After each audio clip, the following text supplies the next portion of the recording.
The obsidian walls of the Zalaxian Grand Ward Chamber pulsed with an ominous crimson light, casting elongated shadows across the faces of the most feared military leaders in the known galaxy. Fleet Admiral Krevnak stood at the center of the chamber, his scaled skin reflecting the holographic projections that danced around him like predatory spirits.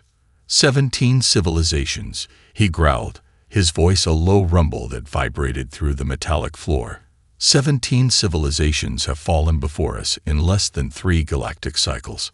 The hologram shifted, displaying a rapid montage of conquered worlds, each a testament to Zalaxian technological and military supremacy. Verdant planets reduced to ashen landscapes, advanced civilizations crushed beneath massive battleships, entire populations transformed into labor units or simply eradicated. Surrounding Krevnak were the 12 supreme commanders of the Zalaxian Confederation. Each represented a different subspecies within their intricate hierarchical structure, from the insectoid strategists with their compound eyes to the silicon-based intelligence analysts whose crystalline bodies refracted the chamber's light. Commander Vexra, a tall, spider-like being with multiple neural interfaces protruding from her exoskeleton, stepped forward. Her voice was a series of precise clicks and electronic undertones. The human colony designated as New Terra represents our 18th conquest. Our preliminary intelligence suggests it is nothing more than a marginal settlement, likely abandoned or forgotten by their own species. A holographic representation of the planet appeared, a small, unremarkable sphere orbiting the dim red dwarf star. Minimal infrastructure, limited technological signatures, no significant planetary defenses. It was, by all Zalaxian metrics, less than a footnote in their galactic campaign. At the back of the chamber, barely noticed, sat Zora, the youngest tactical analyst in the room. She was more an observer than a participant. Her scaled hands manipulated a series of quantum data streams, her eyes, unusually reflective, and slightly larger than standard Zalaxian morphology, caught subtle details that others missed. Something about New Terra troubled her. While the other commanders discussed division of resources, potential labor extraction rates, and the estimated time of conquest, measured in mere planetary rotations, Zura's neural interfaces were working overtime. The colony's geographical and atmospheric data didn't align perfectly with standard colonial development patterns. Minor anomaly detected. She subvocalized, sending a data packet to her personal analysis matrix. But the sound was lost in the thunderous declarations of imminent victory. Fleet Admiral Krevnak raised his primary manipulative appendage, silencing the chamber. We will begin the invasion sequence in 2 standard galactic rotations. Prepare the quantum cascade weapons. Prepare the genetic suppression fields. Prepare the total conversion protocols. A chorus of affirmative responses echoed through the chamber. Celebration was already in the air. Another civilization would soon be added to the Zalaxian conquest log. None of them noticed Zora's slight tremor, the almost imperceptible signal of doubt that rippled through her neural network. None saw the micro-expression of concern that flickered across her typically impassive features. The Zalaxian Confederation was ready. The invasion was planned. Victory was, they believed, absolutely certain. They could not have been more wrong. As the commanders filed out of the war chamber, their shadows long and predatory against the crimson walls, the holographic display of New Terra continued to spin, a small, seemingly insignificant blue-green dot against the vast darkness of space. Waiting. Preparing. In ways the Zalaxians could not yet comprehend. The wind howled across New Terra's rocky plateau, a constant reminder of the planet's unforgiving nature. Inside the central research complex, a structure that was part laboratory, part survival bunker, Dr. Elena Rodriguez stood motionless, her dark eyes tracking a series of holographic data streams that danced and pulsed around her. 12 years. 12 years of fighting a war nobody knew they were fighting. The complex was a marvel of improvised engineering. What appeared to be simple metal walls were actually sophisticated adaptive membranes, capable of restructuring their molecular composition in response to environmental threats. Pipes that seemed to carry water actually circulated a complex nutrient-rich solution that could rapidly repair structural damage or support emergency life support systems. Alina's fingers traced a complex algorithm on a translucent data panel. Behind her, a team of 12 researchers, each selected not just for their scientific brilliance, but for their ability to adapt, to reimagine, to survive, worked with an intensity that bordered on religious devotion. System failure imminent in Sector 7, called out Dr. Marcus Chen, a quantum biomechanics specialist whose left arm was more advanced prosthetic than organic tissue, a relic from their first year of settlement, when the planet had tried its best to kill them. Alina didn't panic. Panic was a luxury they had eliminated from their survival vocabulary years ago. "Initiate protocol Omega Adaptive," she responded, her voice calm but carrying the weight of 1,000 impossible decisions. The story of New Terra was not a story of conventional colonization. It was a story of absolute reinvention. When the initial colonization mission had been launched 15 years earlier, it was considered a near-suicide mission. An experimental outpost designed to test the limits of human adaptation on a planet that seemed determined to reject any form of life. Extreme temperature variations, unpredictable electromagnetic storms, soil composition that made traditional agriculture impossible. Most would have given up. Most would have requested evacuation.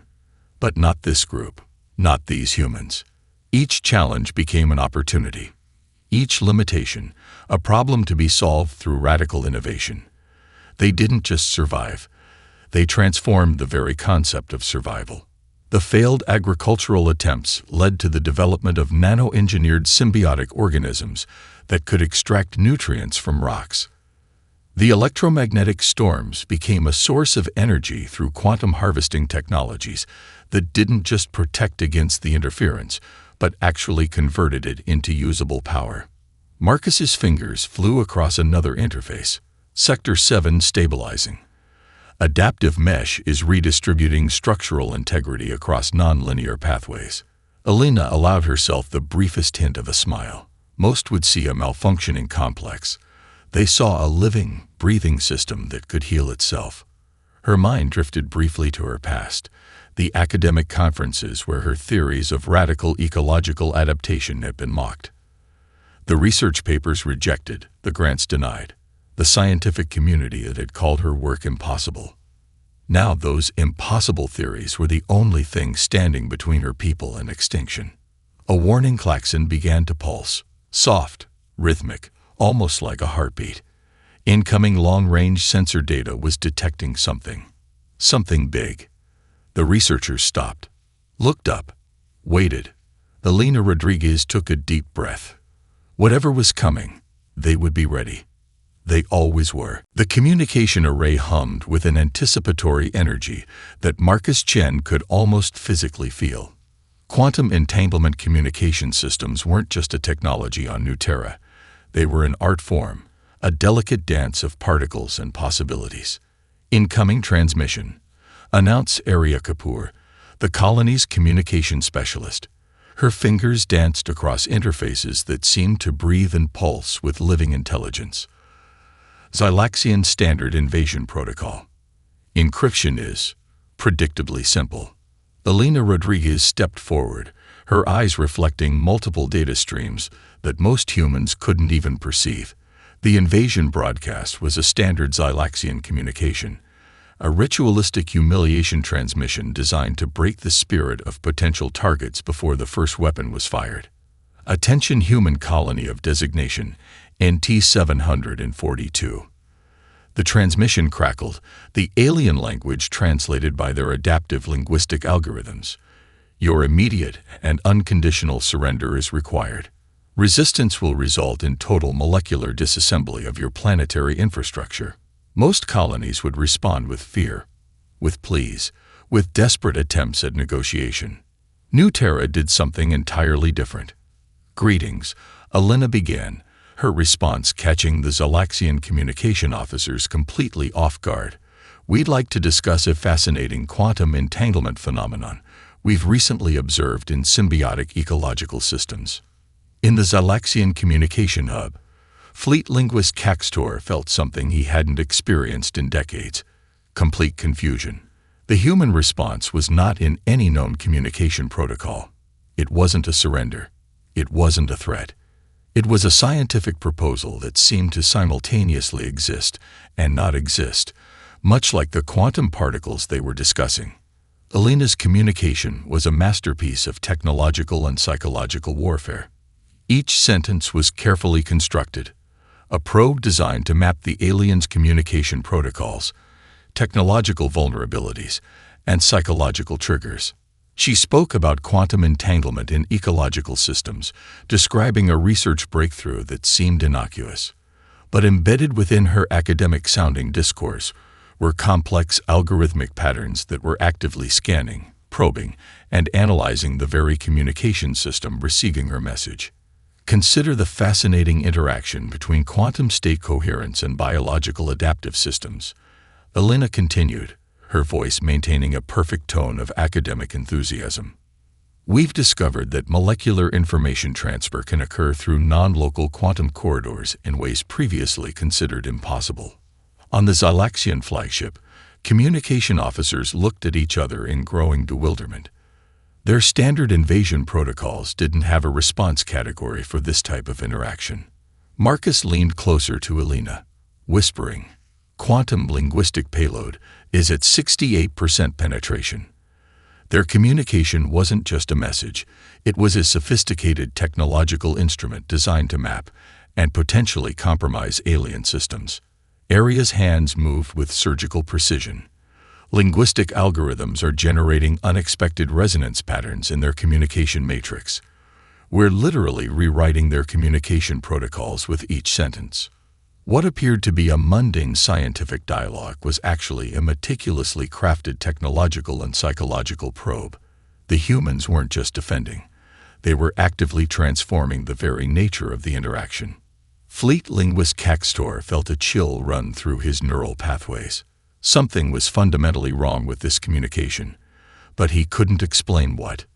In that moment, the Zalaxian invasion force encountered something they had never seen before, a species that didn't just communicate, but transformed communication itself into a weapon of unprecedented complexity. The first wave of Zalaxian attack came precisely 72 minutes after their communication attempt, a cascading energy pulse designed to disable all technological resistance, a weapon that had obliterated 17 civilizations before Nuterra.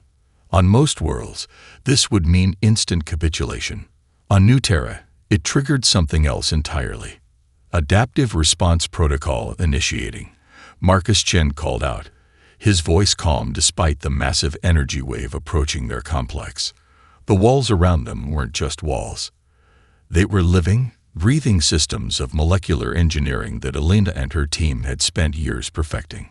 The energy pulse struck with the force of 1,000 suns. On the external sensors, it appeared as a brilliant, all-consuming wave of destructive potential. Any traditional technological system would have been instantly vaporized. Nuterra's infrastructure began to shift. Metallic walls rippled like liquid, their molecular structure dynamically rearranging. Communication networks that seemed simple suddenly revealed themselves as complex, living systems that could reorganize faster than the energy pulse could destroy them. What looked like standard power conduits transformed, creating nested quantum corridors that absorbed and redistributed the destructive energy. Arya Kapoor's communication interfaces didn't just survive. They evolved. Each strike of the energy pulse was met with a cascading response that mapped, analyzed, and began to understand the weapon itself. Fragments of Zalaxian technological signatures were captured, analyzed, and integrated into Nuterra's defensive matrix. Energy redistribution at 72.3%, she reported, her fingers moving in complex patterns across interfaces that seemed to breathe and pulse with living intelligence. Weapon signature is being systematically dismantled and repurposed. Outside the complex, the landscape of Nuterra began to change. Rocks shifted. Geological formations subtly adjusted. What the Zalaxians saw as a barren, lifeless planet was actually a complex, adaptive ecosystem that was actively responding to the threat. Alina watched the holographic displays, her mind racing through multiple scenarios simultaneously. This wasn't just defense. This was a complete reimagining of what defense could mean. "Marcus," she called out, "initiate quantum resonance mapping of the incoming weapon signatures." The Zalaxian invasion fleet watched in growing horror as their most devastating weapon was not just stopped, but seemingly absorbed and transformed. Their communication channels began to show unexpected interference. Weapon systems started to report inexplicable recalibrations. Fleet Admiral Krevnak's primary communication officer stuttered in disbelief. "Sir, our primary energy cascade it's being redirected. Our own systems are reporting."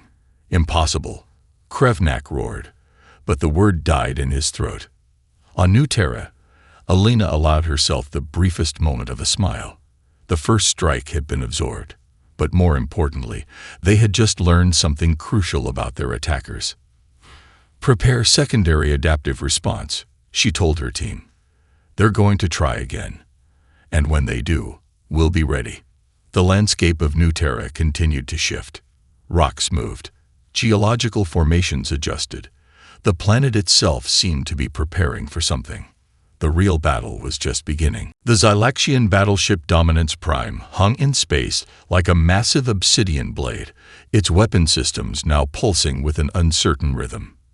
Inside the command center, the usual cacophony of confident military communication had been reduced to a tense, almost whispered exchange. "Quantum interference detected in tertiary communication arrays," reported Lieutenant Vexra, her neural interfaces flickering with unexpected data patterns. "Our weapon systems are recalibrating themselves." Fleet Admiral Krevnak's massive form tensed. What had begun as a routine conquest was transforming into something unprecedented. The human colony wasn't just defending. It was actively subverting Zylaxian technological infrastructure. Back on New Terra, Alina Rodriguez's team worked with a precision that bordered on collective consciousness. Each team member moved with a synchronicity that suggested they were more than individual scientists. They were components of a larger, living system. "Broadcast sequence Alpha Quantum." Alina instructed Marcus Chen. "Target Zylaxian communication subnetworks." What followed was not a traditional attack, but a complex technological ballet. The humans weren't attempting to destroy the Zylaxian systems. They were reimagining them. Sophisticated algorithmic packages began to infiltrate the alien network. These weren't simple viruses or traditional cyber weapons. They were adaptive intelligence modules that could analyze, understand, and subtly modify technological systems from within. On the Dominance Prime, weapon systems began to experience inexplicable changes. A targeting array designed to obliterate planetary infrastructure suddenly found itself recalibrated to detect environmental restoration potential. Weapons of mass destruction were gradually transforming into diagnostic tools. "It's impossible," muttered Fleet Tactical Analyst Caxtor, watching in growing horror as their most sophisticated weapon systems began to change. Not fail, not break, but fundamentally transform. Arya Kapoor's fingers danced across quantum communication interfaces, penetration at 64.7%. They don't even realize we're rewriting their entire technological paradigm. The broadcast wasn't an invasion.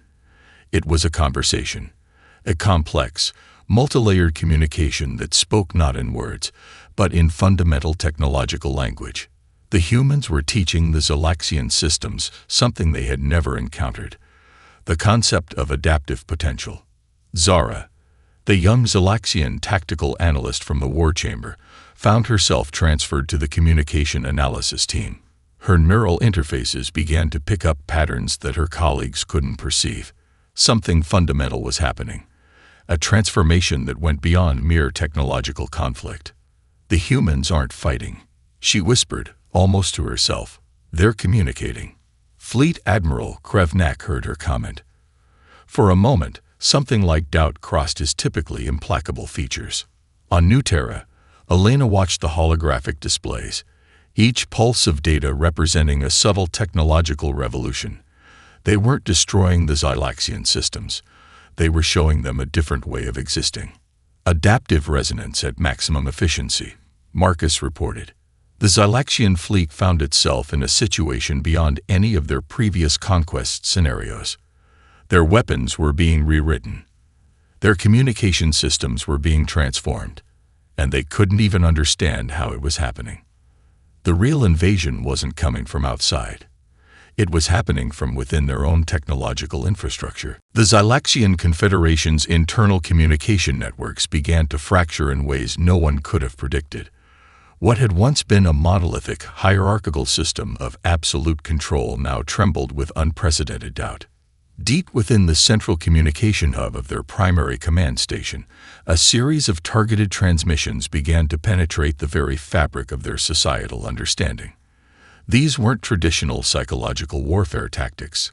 They were surgical strikes of informational complexity that attacked the fundamental assumptions of Xylaxian civilization. Zara, now working in a specialized analysis team, watched in growing fascination as the transmissions unfolded. Each communication was a multilayered puzzle that did something extraordinary. It forced the Xylaxian systems to question their own foundational beliefs. Analyzing communication matrix, she subvocalized to her neural interface. Pattern suggests total systemic deconstruction of hierarchical logic. The humans weren't just defending. They were dismantling an entire civilization's psychological infrastructure. Fleet Admiral Krevnak received the first wave of these transmissions in his private communication chamber. What appeared to be a standard data stream quickly revealed itself as something far more dangerous. Embedded within seemingly academic discussions were complex algorithmic patterns that began to expose the fundamental contradictions in Xylaxian conquest ideology. Statistical analyses showed the true cost of their previous conquests, not in resources or technological gains, but in the systematic destruction of potential. Each civilization they had conquered represented not a victory, but a massive potential energy lost to the universe. The transmission continued its relentless psychological assault. It demonstrated how the Xylaxians' rigid hierarchical structure was actually a fundamental weakness, their inability to adapt, to truly communicate, to see potential beyond immediate conquest. These were not strengths, but profound limitations. Psychological penetration at 72.4%. Arya Kapoor reported back on New Terra, her fingers dancing across quantum communication interfaces.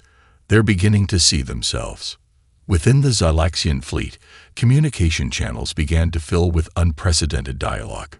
Junior officers started questioning strategies that had been unassailable for generations. The absolute certainty that had defined their military approach now showed hairline fractures. Zara found herself at the epicenter of this transformation. Her neural interfaces picked up conversations that would have been considered treasonous mere planetary rotations ago. Officers discussing the potential of other civilizations. Tactical analysts questioning the very premise of total conquest. Elena Rodriguez watched the holographic displays, each pulse of data representing a fundamental reimagining of an entire civilization's psychological framework. They weren't just defending against an invasion. They were offering an alternative way of existing. The most powerful weapon, she told her team, is not destruction. It's understanding. Fleet Admiral Krevnak stared at the communication streams, feeling something he had never experienced before: doubt. The certainty that had defined his entire existence began to crumble, replaced by a terrifying landscape of potential and possibility. The invasion was no longer about territory or resources. It had become a battle of fundamental perspectives. And the Xylaxians were losing ground with each transmitted thought. The moment of transformation began not with a weapon, but with a communication. Fleet Admiral Krevnak stood on the bridge of the Dominance Prime, his massive form trembling with a combination of rage and something far more dangerous: uncertainty.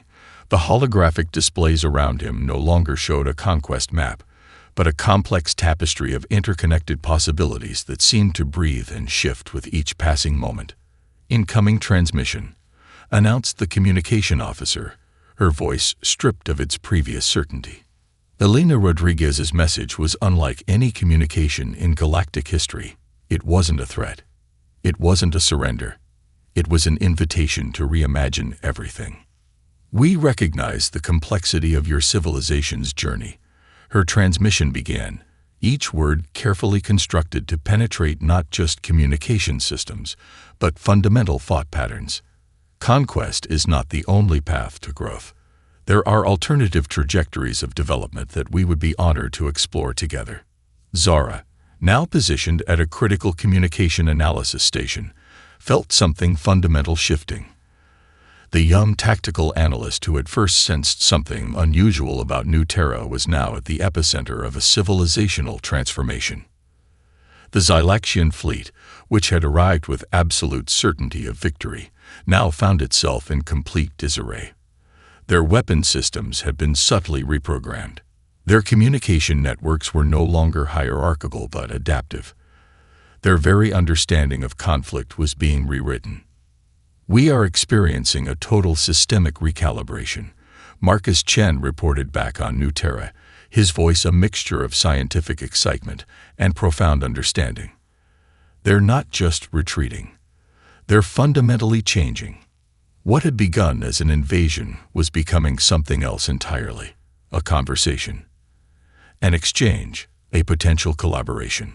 Fleet Admiral Krevnak's neural interfaces struggled to process the incoming information. Their entire civilization had been built on the premise of absolute conquest. Now that premise was crumbling faster than their most advanced weapon systems. Zara's analysis revealed something extraordinary. The humans hadn't defeated the Zylaxian fleet through traditional means. They had shown them a different way of existing, a method of interaction that wasn't based on domination, but on potential.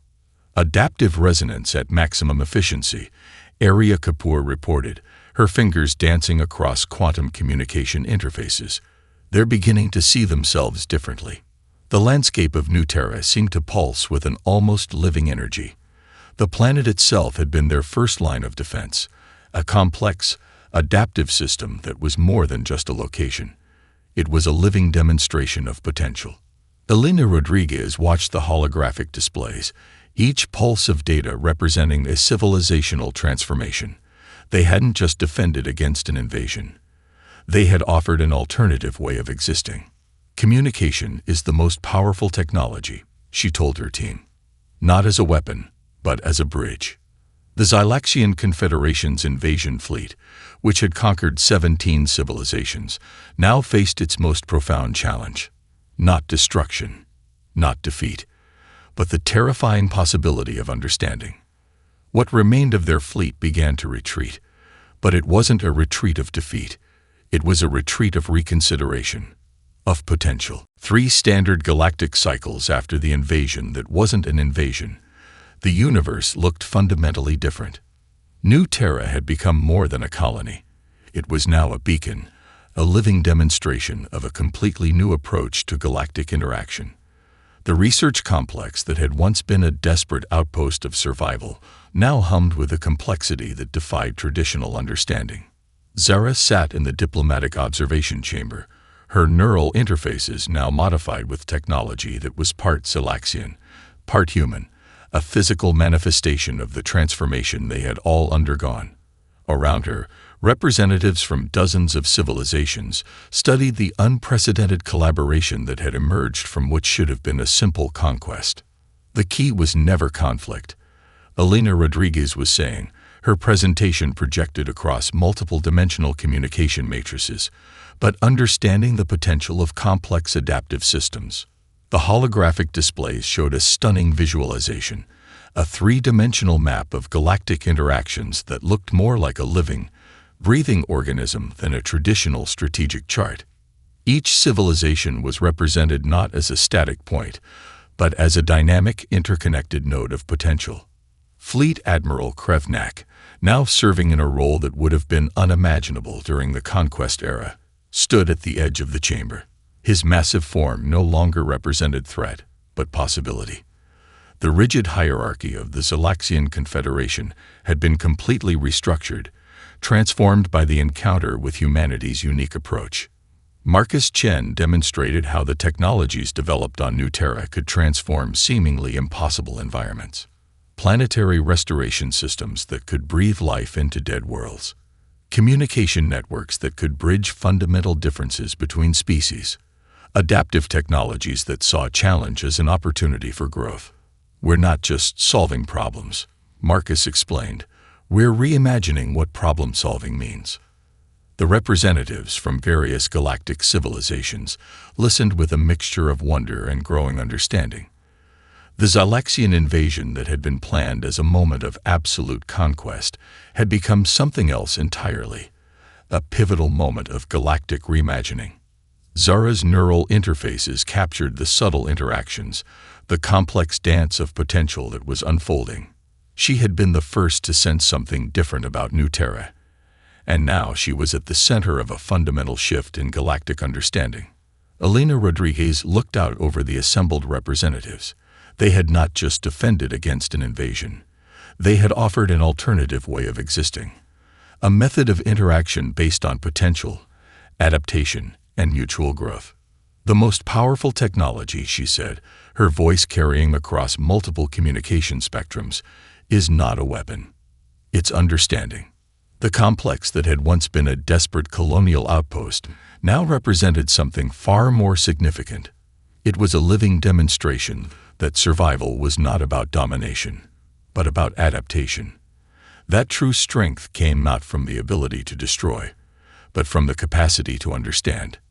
Outside, the landscape of New Terra continued to shift and breathe, a living testament to the power of transformation. What had begun as a potential site of destruction had become a beacon of possibility. The universe would never be the same.